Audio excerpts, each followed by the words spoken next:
నటించిన 102వ సినిమా కోసం చాలా మంది కథను సిద్ధం చేశారు. అయితే కెఎస్ రవికుమార్ చెప్పిన కథ బాలయ్యకు విపరీతంగా నచ్చేసింది. రాయలసీమ నేపథ్యంలో సినిమా నేపథ్యం ఉంటుందని టాప్ పవర్ఫుల్ క్యారెక్టర్ తో ఫ్యాన్స్ ను ఫిదా చేసేందుకు సిద్ధమవుతున్నాడు నటరత్న. దీనికి రెడ్డి గారు అనే టైటిల్ ను పరిశీలిస్తున్నట్టు సమాచారం. వాస్తవానికి 101వ సినిమాగానే ఇది తెరకెక్కాల్సి ఉంది. అయితే పూరి జగన్నాథ్ పైసా వసూల్ కథ వినిపించడంతో బాలయ్య దాన్ని కంప్లీట్ చేయాలనుకున్నారు. పైగా పూరి చాలా వేగంగా సినిమాలు తీస్తాడు. దీంతో వెంటనే రంగంలోకి దిగిపోయారు.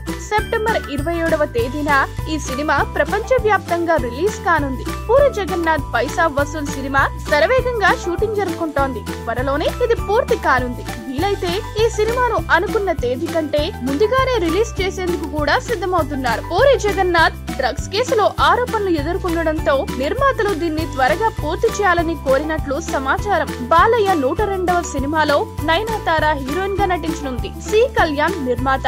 రామోజీ ఫిల్మ్ సిటీలో ఈ సినిమా కోసం భారీ సెట్టింగ్ రూపుదిద్దుకుంటోంది. సుమారు 30 రోజులకు పైగా ఈ సినిమా షూటింగ్ రామోజీ ఫిల్మ్ సిటీలో జరగనుంది. సాంకేతికంగా కూడా హై స్టాండర్డ్స్ తో ఈ సినిమాను తీర్చిదిద్దనున్నట్లు నిర్మాతలు ప్రకటించారు.